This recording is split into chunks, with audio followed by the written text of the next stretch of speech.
First of all, let me put the trip into historic perspective. 3 years earlier, in February 1972, President Richard Nixon had traveled to the People's Republic of China. That trip reopened relations between the United States and China, which had been severed when Mao Zedong and his communist revolutionaries defeated China's nationalist government, which was supported by the United States, and took control of the country in 1949. 4 months after that visit by President Nixon, then House Republican leader Gerald Ford and House Democratic leader Hale Boggs, along with their wives and staff members, visited China. As Ford described that visit in his own book, the cities we visited were clean. We saw no litter, no flies, no dogs. The people were friendly and hardworking. They appeared to be well-fed, clothed, and housed. And if they lacked political liberty and social mobility, it was impossible to get them to discuss that. On their third day in Peking, as it was called then, it's now Beijing, Ford and Boggs met with Zhou Enlai. As Ford recalled that visit, we sat at a banquet room in the Great Hall of the People and enjoyed a fabulous meal of Peking duck. Our conversation was friendly, although somewhat superficial, and we didn't leave the table until after midnight. But that was just the beginning. Saying he understood that our wives must be tired, Zhou excused them graciously, then met with Boggs and me and our aides for a discussion that lasted almost until 3 o'clock in the morning. He impressed me, Zhou impressed Ford, as a man of steel will, high intelligence, and super sophistication. Ford noted that Zhou Enlai seemed very knowledgeable about things going on in the United States.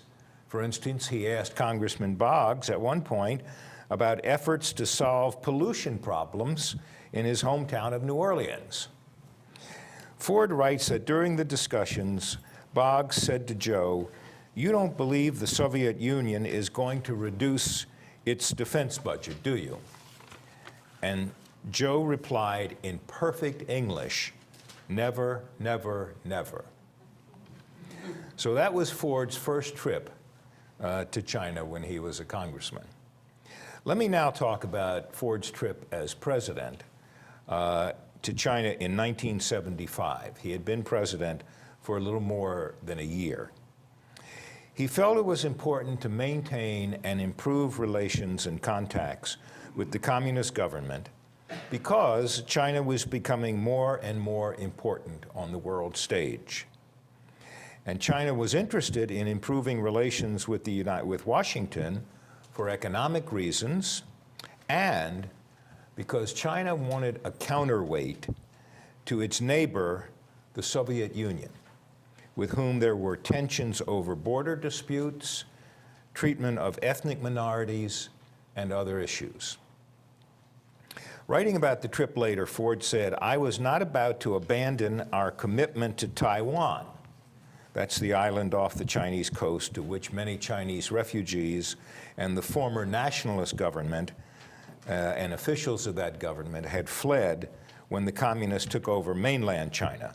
But Ford added, it was important to expand upon the dialogue that Nixon had begun with mainland China. A few hours after Ford arrived in Peking, as it was called then, along with the rest of his party, including me, he was the guest of honor at a 9-course formal dinner in the Great Hall of the People. At that dinner, Vice Premier Teng explained China's concerns about its tensions with the Soviet Union. Obviously, that was one reason or maybe the main reason why China wanted to improve relations with the United States as a counterweight to the Soviet Union with whom it was having tensions. One of the biggest problems that the White House had with Ford's 4-day visit to China was that the Chinese would never tell us in advance what the schedule was. So while Ford had a series of meetings with lower-level Chinese officials, the Chinese wouldn't tell Ford when he was going to meet Mao Zedong, or even whether he was going to meet Mao Zedong. And the Chinese demanded that we not release any news about the content of Ford's conversations with the lower-level Chinese officials. Now, these and other restrictions that were imposed by the Chinese made it impossible for me to do my job of keeping reporters informed. Newspapers, magazines, radio, and television networks had spent thousands of dollars to send their reporters to cover Ford's visit to China. And all I was allowed to tell them was, I'm not making this up either, what was on the menu for the official dinners, what the president saw on his sightseeing tours, the size of the crowds watching the motorcade go by on the streets. And I was authorized to use some innocuous adjectives about the negotiations: constructive, wide-ranging, significant. Even getting the Chinese to approve a nightly press announcement of the next day's schedule of meetings was a frustrating battle. After each night's official banquet, I would return to my temporary press office on the 10th floor of the shabby Minzu Hotel, and I would await a phone call from the Chinese Information Ministry. And usually at midnight or even later than midnight, I'd get a call from an English-speaking official of the ministry, Mr. Ma. And he would invite me to come down to his office, which was 2 floors down in the hotel from my temporary office. He would introduce me to his boss, who spoke no English, and Mr. Ma would offer me a cup of tea or a glass of soda, and he would make small talk, and eventually he informed me that the schedule and the press coverage plans for the next day were approved, and I had permission to distribute them to the press corps. And this would be maybe 1 o'clock in the morning before I finally got that approval. Henry Kissinger did not make my life any easier, or the life for my press office colleagues. He decreed that the Chinese and the Americans should both impose almost a total blackout on information about the 4 days of diplomatic discussions, on grounds that the discussions were more likely to succeed if conducted without publicity about daily ups and downs in the discussions. One morning during the Ford visit, on short notice, Chinese officials notified Ford's delegation that Chairman Mao would meet with Ford. The Chinese and the president, the Chinese said that the president could bring with him to the meeting, which was held in the living room of Mao's house, only his wife Betty, his daughter Susan, and 5 aides. I was one of the 5 aides on the list, but only the president, Betty, and Susan were allowed to approach Mao, and the rest of us were seated in a row of chairs a little distance away. After photos were taken, Betty and Susan Ford were escorted out, and the substantive discussions began. They lasted 90 minutes. Ford was accompanied in those discussions by the National Security Advisor, Brent Scowcroft, and by the United States liaison to China in those days, George H.W. Bush. Ford and Mao sat next to each other in easy chairs. Mao was then 82 years old and in declining health. Ford noted that while Mao appeared to be weak, he seemed mentally alert. He held strong convictions, which he expressed, and in Ford's words, Mao conveyed a certain mystique. Two women translators were seated in chairs behind Mao and Ford, and also a nurse, obviously for Mao. I was close enough, and I and the other 4 aides who were allowed to attend were close enough to Mao to hear him speak. Ford later described Mao's voice as almost a low growl. From where I was sitting, it sounded like he was speaking gibberish. It sounded like he was saying blah, blah, blah, blah, blah, blah, blah, blah, blah, blah. But the interpreters wrote down what they thought Mao had said. They compared notes. They agreed on his words, and then they showed Mao how they had translated what they thought he had said. And if Mao agreed, then they translated the words into English and read them to Ford. When Ford spoke, obviously, the translators translated his words into Chinese. The talks with Mao focused on the Soviet Union. It was still the Soviet Union in those days. Mao complained that the Soviets were pursuing world domination and that only the United States could stop them. The Chinese leader said that was why the United States needed to maintain a strong force in the Pacific and why it had to be willing to challenge Soviet aggression. Ford wrote later that Mao seemed upset that the United States Congress had imposed restrictions on the president's military and diplomatic options. Mao asked Ford if the United States was going to strengthen ties with its NATO allies. He asked whether the United States would continue to help its traditional friends in Asia.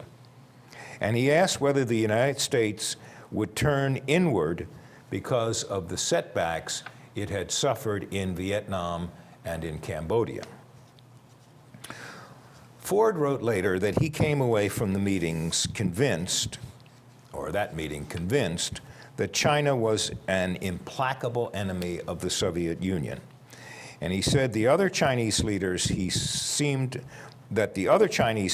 met seemed to fear and distrust the Soviet Union as much as Mao did, as much as Mao had expressed when he was sitting there talking to Ford.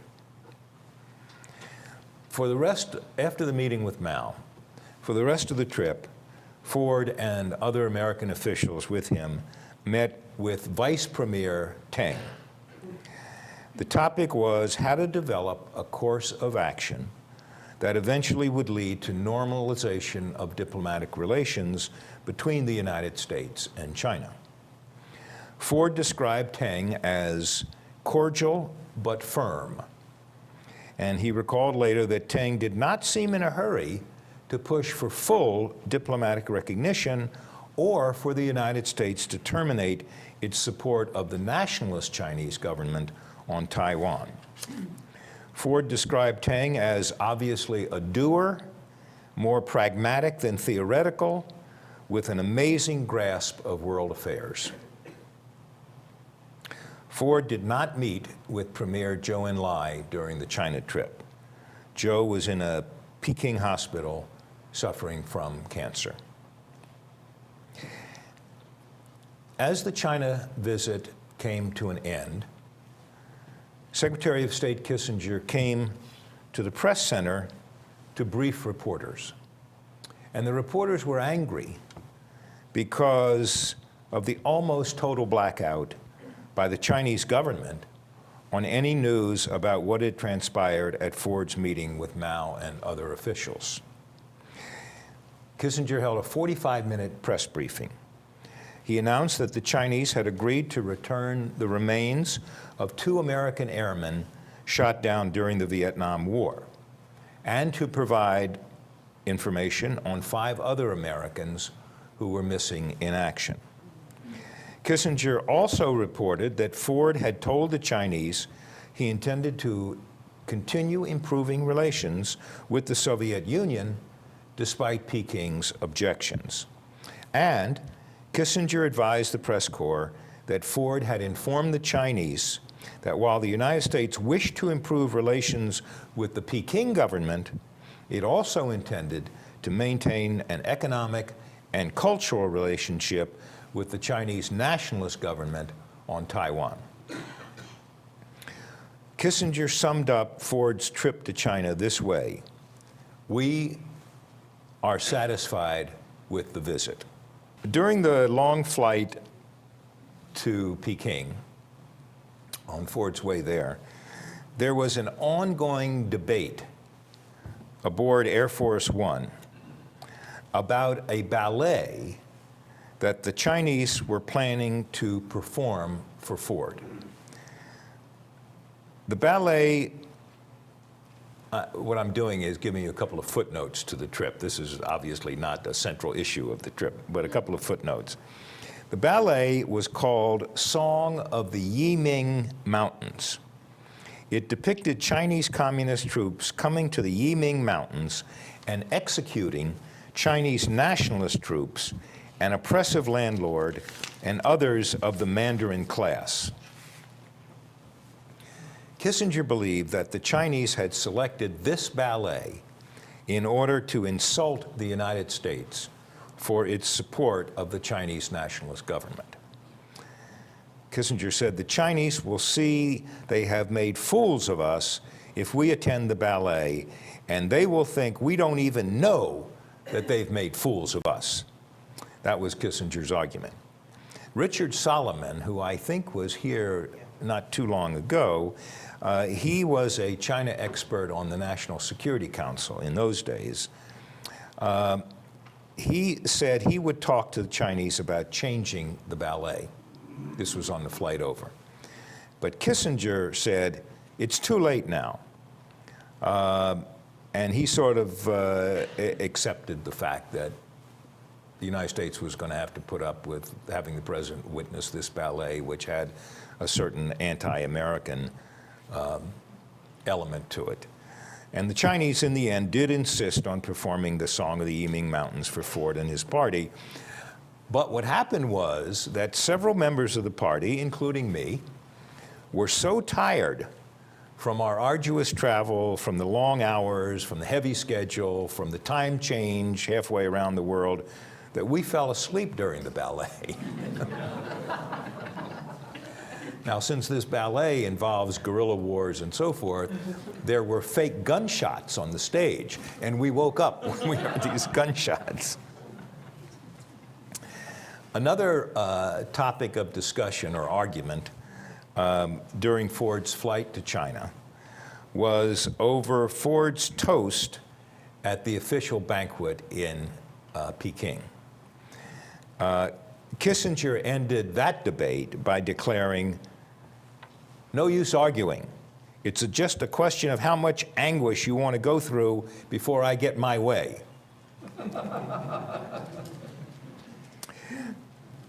I'll tell you a couple of other footnotes to the Chinese trip. During our time in Peking, every hour of the day and night, you could hear the jingle, jingle, jingle of tens of thousands, hundreds of thousands of bicycles on the streets. In those days, before the economic development of China, there were not very many automobiles. Everybody rode bicycles. And you could hear this, as I say, the jingle of these bicycles every hour of the day and night. When I went back to Peking 9 years later as a journalist covering President Ronald Reagan's trip, every minute of the day and night, you could hear the honking of horns of automobiles and taxis. And that was a sign that the consumer economy had come to China, a sign of their economic development. Let me tell you about one more episode on the China trip, and then I'd be happy to try to answer your questions. I was reminded of it recently, incidentally, when I had a conversation with Dick Solomon, who was on that trip. And he had the same experience I did, which was at about 3 o'clock one morning, I and the other members of the President's Party were asleep in the hotel that the Chinese had arranged for us, when we were awakened about 3 a.m. by the sound of gunfire outside on the street. And a short time later, there was more gunfire from a little further away. The next morning, of course, everybody asked the Chinese, what was that gunfire about? And their answer basically was, gunfire, gunfire? We didn't hear any gunfire. And to this day, the Chinese have never explained who was shooting at whom that morning. Let me close by telling you one more episode involving China, not involving Ford's travel there, but involving the 1976 election campaign. Ford, who was then the incumbent president, was challenged for the Republican presidential nomination by a member of his own party, Ronald Reagan. This is almost unheard of in politics, modern politics. Reagan, as you know, was a former movie actor. He was governor of California. He had great appeal to conservatives, and he was a very polished speaker.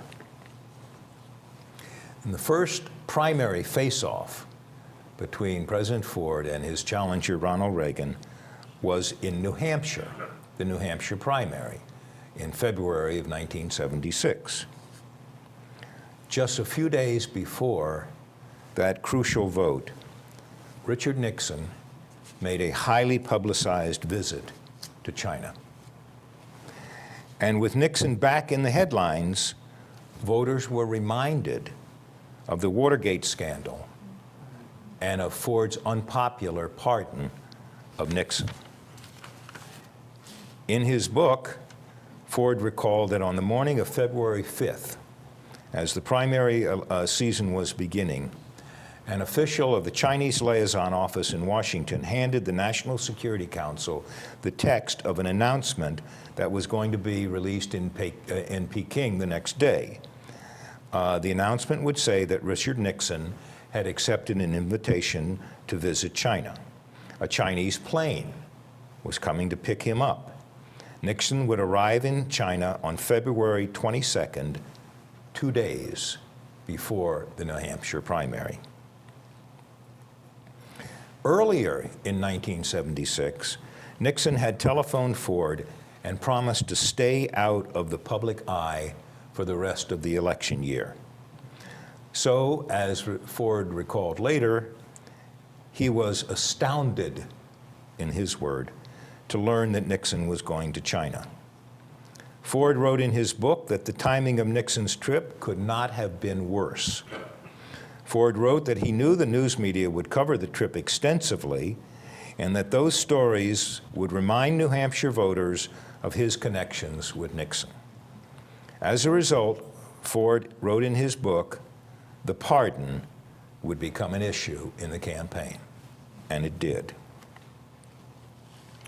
The New York Times ran this headline on the front page: Nixon trip revives issue vexing to Ford in the primary. The article noted that Nixon's toast at a banquet in China had been critical. Nixon had been critical of several of Ford's foreign policy moves. You know, President Ford, as many of you who knew him know, was almost always even-tempered and amiable. I can hardly remember a time when he lost his temper. But when he found out about the Nixon trip, he did. He was angry, and particularly when he heard about Nixon's criticisms. And with uncharacteristic venom, Ford said, if he keeps this up, we're going to crack him. I didn't know exactly what crack him meant, but it sounded ominous to me. In reality, Ford decided that his best public response to the trip was to just downplay it, kind of ignore it. He instructed me to say at my press briefings that Nixon was going to China as a private citizen, which he had every right to do. Ford told me to tell reporters that he was pleased that Nixon's health had improved and that he'd hoped Nixon would extend Ford's best wishes to the Chinese leaders. And despite Nixon's China trip reminding voters of Ford's unpopular pardon of Nixon and other involvement with Nixon, Ford did win the New Hampshire primary by a narrow margin over Reagan. Anyhow, that concludes my formal remarks about Ford and China and the visit and other contacts and relations with China. And I would be more than happy now to try to answer your questions. I was curious that if the subject of Korea came up, or when it came up, what was the upshot of our having actually nothing more than a ceasefire and heavy involvement of and loss between the two nations there, and how that may have been either ignored or addressed. And also, along that line, the seizure of the ships off Korea and off Vietnam. Yeah. How that was in the Chinese sphere, if there may have been any kind of ramification with those incidents, please. Well, frankly, in terms of Korea, I don't have a recollection of any major changes of strategy or tactics in terms of Korea. The Mayaguez I am, in fact, very familiar with. For those of you who don't remember all the details, a merchant ship in the Gulf of Siam was seized by, I think, pirates, and they forced the crew off the ship, and they were taking the crew to the mainland of Cambodia.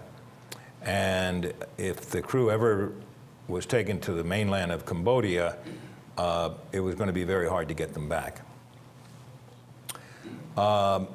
This was a major issue, and one of the reasons it was a major issue, not only because it involved an American ship being seized in international waters, the crew possibly headed toward imprisonment, but this was in the wake of the final evacuation from Saigon.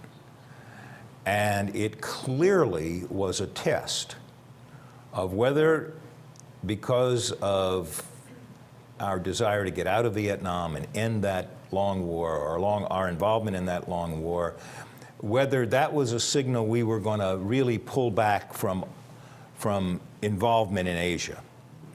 And so the president felt he had to respond strongly to the Mayaguez for both reasons. A, to get the crew back safely, but also to send a larger message that we were still in Asia, we were going to stay in Asia, we had interests in Asia, and we were going to defend our right to sail in international waters. So Ford wrote a very strong statement was written for Ford to make public. And the idea was to get this statement to the Cambodians so they would understand what they were risking by, and the kind of retaliation they were risking by seizing the Maya gas. Meanwhile, the closest American military unit was in the Philippines, and or I guess it was Marine unit, and so they set sail immediately, but it was going to take them a couple of days to get to the waters where the Maya gas had been seized. Well, there was no known way to communicate with the people who had seized the Maya gas. No official government communications. And the Chinese refused to deliver any kind of message to the group. The Cambodians refused. So the idea was, okay, we're going to release this statement to the press.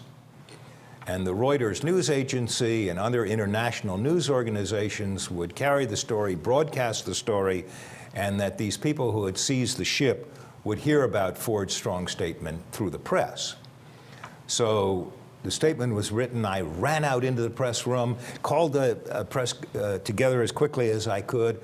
It was lunchtime, and they had all been told no news is expected until 2 o'clock. We sent people out to restaurants around the White House where reporters usually ate to get the White House press corps back. This is true. And put out this statement because we needed to get it broadcast where the people who had seized the ship would hear it. Well, the press started asking questions, and it was delaying and delaying, delaying. And finally I said, stop asking questions, go file. And what happened was, I think the combination of this very strong statement, plus the knowledge that the Marines were coming from the Philippines, and the people who had taken over the Maya gas got off the Maya gas, they returned the crew members to the Maya gas, and they and the ship was able to sail away. I was looking at some pictures here in the archives, and there's a very famous picture which I have at home too. There was a White House state dinner, a further complication, the night that the Maya gas was going on. And I forget who it was, maybe the King of Jordan, I'm not sure. No, that was another state dinner. I forget who the state dinner was for. But of course, Secretary of Defense Schlesinger had to leave the dinner and go back to the Pentagon, and Ford and Kissinger and Rumsfeld and most of the American officials there had to leave the dinner and come to the Oval Office to deal with this issue. And the famous photo is, the phone rings, and it's, I guess, the CIA or maybe the Defense Department reporting that the people who had taken over the Maya gas had set it free and the crew was back on board. And David Kennerly, who was the White House photographer and I guess has been out here sometime, caught them just at the instant where everybody is halfway out of their seats, raising their arms, applauding. You can see the looks on their face. It's an amazing photo of the exact instant when Ford and Kissinger and the others found out that the Maya gas had been set free. So those are my recollections of the Maya gas episode. Yes? What was the date of that?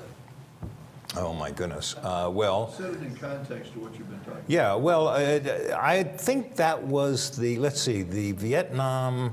final withdrawal of American troops from Vietnam was, I guess, August or September of 76, I believe. No, 75, 76. And so that would have been, within a couple of weeks. I'm not 100% sure of that. I don't have a clear timetable, but it was within a couple of weeks of the evacuation of Saigon. The final closing down of the embassy, the ambassador, you remember in that famous photo, the helicopter is hovering there and he's climbing up the stairs to leave the embassy in Saigon. I had, as a reporter, just give me one more second. As a reporter, I had covered the Vietnam War, and I'd made 5 reporting trips to Vietnam for NBC. And I'd lost a lot of friends there. I was wounded there myself. I had come down with what's called the Mal June, the yellow sickness. I'd fallen in love with Vietnam and the Vietnamese people and so forth.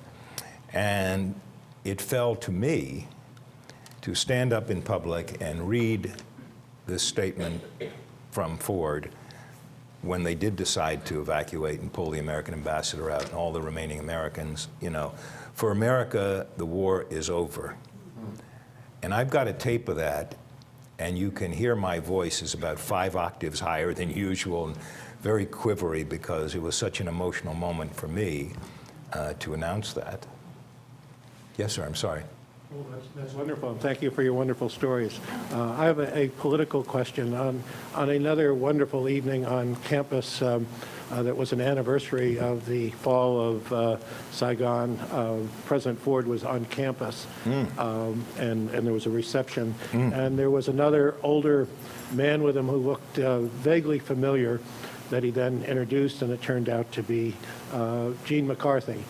And the president told us the story about how they had gone into the house together after the war, and had stayed friends for all these years. And it was such a grand story, but it also illustrated, even though this was a few years ago, the decline of bipartisanship and camaraderie in Washington. And as someone that's lived through both sides of this, I'd appreciate some of your comments, and particularly as it related to President Ford and his being able to bridge these gaps and maybe lessons he learned here in Michigan. You have touched a magic button. This is a topic that bothers me more than anything else going on in Washington today. I've lived in Washington almost all my life. When I was with NBC, I was based in Vietnam for a while, London, Latin America, but mostly I've been in Washington. And I've really been covering the White House one way or another, going all the way back to when I was a very young reporter at UPI and covering the last stages of the Eisenhower administration. So, you know, I've seen Washington and what's happened to Washington. Jerry Ford's favorite expression was, "You can disagree without being disagreeable." And I have that framed in my office. And I now sit in front of the television, especially cable television, and I yell at the screen, "You can disagree without being disagreeable." You know, I work at a think tank now, and I would say of almost all the issues that the scholars there study and analyze and so forth, this nasty, divisive, angry mood in Washington is one of the ones that we talk about the most. And in our cafeteria, I've always said the best part of working at Brookings is having lunch in the cafeteria, because they have these big tables with 12 seats at each table, and all these very bright scholars who, unlike people on cable television, know what they're talking about. And they constantly discuss this issue of why has our politics become so nasty. And you know, there are all kinds of explanations. Well, it's the political consultants. They don't care about anything but winning. You know, they'll do anything to win. They'll say anything about the other guy to win.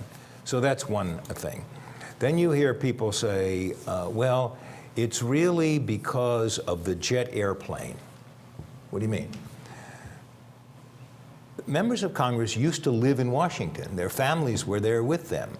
And they would go to church, and their kids would go to the same school as, you know, the children of other members of Congress. They had social relationships. You're not going to stand up on the floor of the House and call somebody the dumbest human being in the world if you're going to sit behind them in church on Sunday, you know?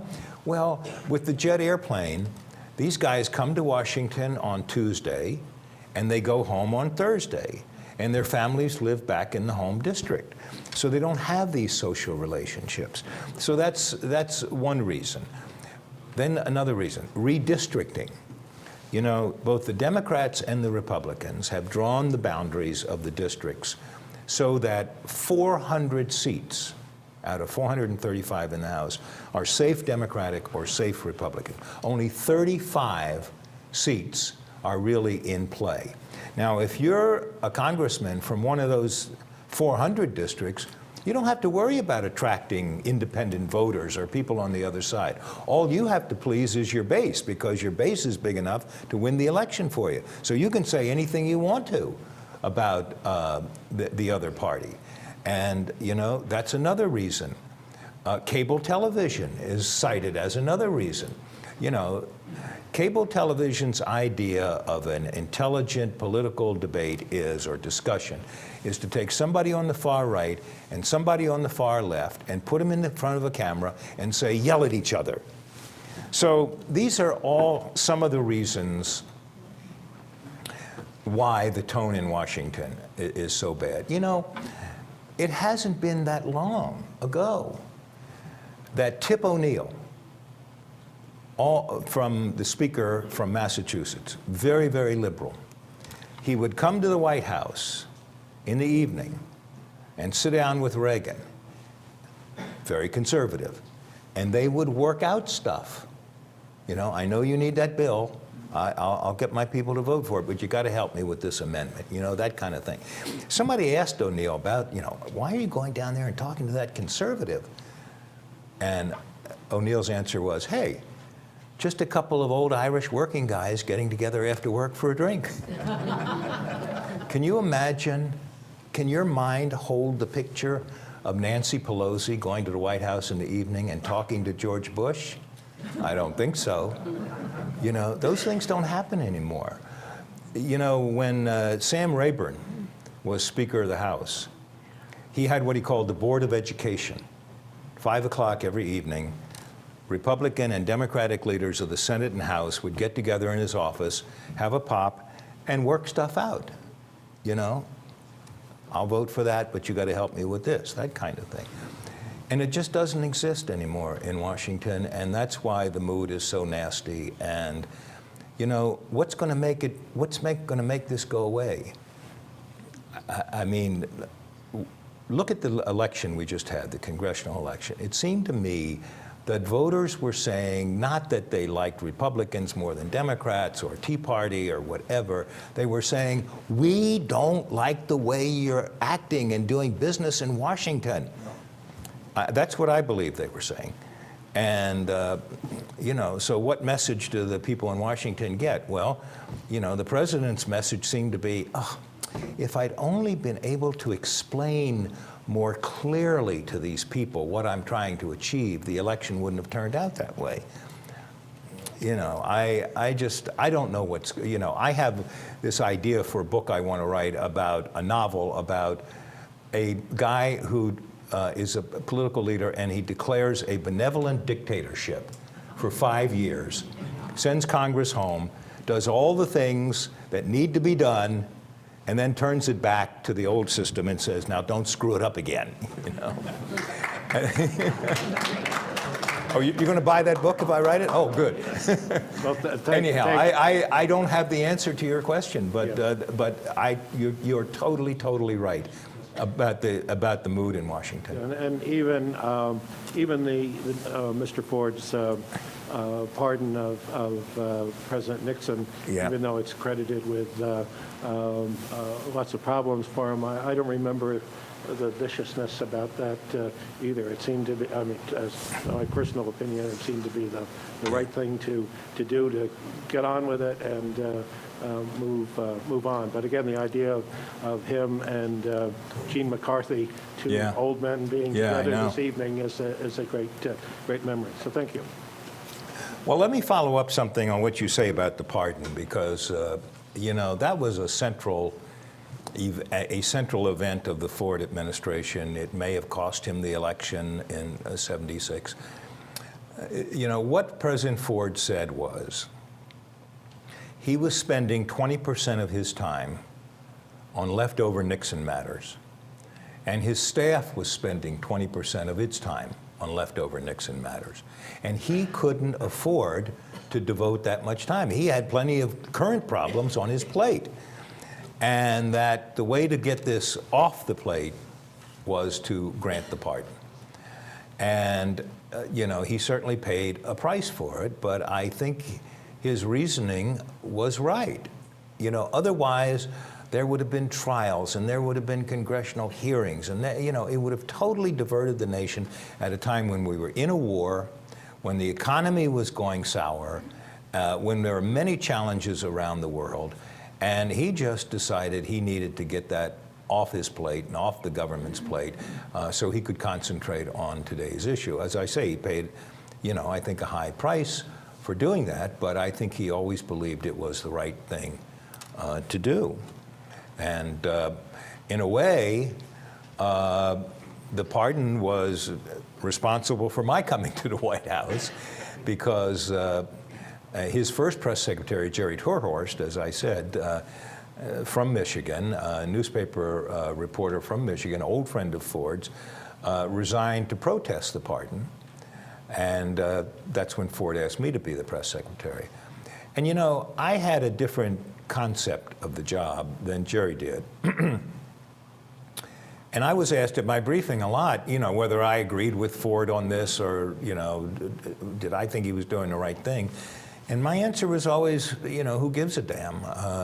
My job is only to report accurately what the president is doing, what the president says, what the president is thinking. And so, I didn't think my own views about anything really mattered. And I always answered the same way when I was asked, at a briefing or something, do you approve of that, Ron? Or, do you agree with the president? And I would just always say, who gives a damn? Yes. I've got something a little bit unrelated. I'd like to get back to the meeting with Mao and President Ford. Okay. In the room. Yeah. Okay, and were there any recording devices in the room at the time? Well, if there were, I didn't know about them. If the Chinese had them there, I didn't know about them, and we certainly didn't have any recording devices in the room. My guess is maybe there were, but I have no way of knowing. Were there note takers on our side of the room?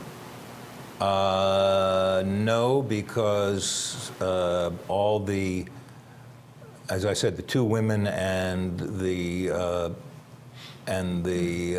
nurse were all Chinese. So you were provided with the written recording that the two Chinese ladies made of the meeting that you had? I don't know that we ever got that. I don't know whether, that wasn't done for us, that was done for the Chinese. Now, whether they provided a copy to the United States, I'm sorry, I can't answer that because I don't know. Okay. And the 5 assistants that Gerald Ford had with him, there was you and... Rumsfeld, and I forget who the other 3 were. Was Henry Kissinger in the room? He was not one of those 5, I think. Was Herbert Walker Bush in the room? No, he wasn't. Okay. These were White House staff people. Okay. But I'm sorry I can't tell you their names because I'm just interested in kind of meeting escaped. dynamics and how that Yeah, happened. yeah. Thank you. I'm sure that Ford was debriefed after that, and he wrote, everything he recalled of was written down, I'm sure, by the United States side. Okay, so we did have our own Chinese linguists in the room. I don't know about being in the room, but Oh, okay. Ford, heard the translation, and I'm Okay. sure he was debriefed after that. Okay, thank you. Was there a concern at the time about what would happen in China or with U.S.-China relations after Mao's death? And were there any particularly prevalent ideas about how things might develop? I'm sure that the CIA and the National Security Council probably had contingencies and some thoughts about what might happen after Mao's death. If I read them at the time, I don't recall, and I just don't recall enough to give you a very intelligent answer to that question. We're declassifying them now. Huh? Are you? Yes, and do research here. We have them. Wow. Maybe I'll find out what was said. Thank you so much. I like to analyze people, especially you, as the witnesses of the historical moment the two great nations finally start talking. Besides the term you use, mystical, moment when you see Mao in that moment, do you have any feeling, is majestic feeling or feudal feeling that you're going to talk with this so-called living God that moment? Most of the people that time still worship Mao as the living God. I just want to know your feeling first. And Kissinger, Mr. Ford, Nixon, do they have that kind of feeling? We're talking to this kind of like mystical or godly figure? Well, I can't speak Would that for others. My own view is that I don't know whether I'd use the same words that you used to describe him, but on the other hand, you're right. Here's a man who had led a revolution in the most populous country in the world, an historically very important country, a strategically very important country because of its location, its long boundary with the Soviet Union, whatever ambitions it might have in Southeast Asia, etc. And here was the man who had taken it from centuries of imperial rule, and then, about 60, 70 years of rule by the nationalist Chinese, and had made this the most populous country in the world, and had brought a communist political and economic system to this country. And clearly, he was a huge historic figure. And what he had done, and again, I don't know that I would use your words, but clearly it was he was a hugely historic figure. Now, I think one of the most interesting things, there was a great debate in America when the communists took over the mainland. And I'm sure you know this. It was called Who Lost China? You know, China was an ally of America during World War II, and who lost China? Who in our government was responsible for China going communist and so forth? And the interesting thing to me is you could make the argument that my grandson lived in China for 2 years. He was under contract to teach English to the Chinese. And so he talked to me a lot about what China was like. It seems to me you could make the argument that China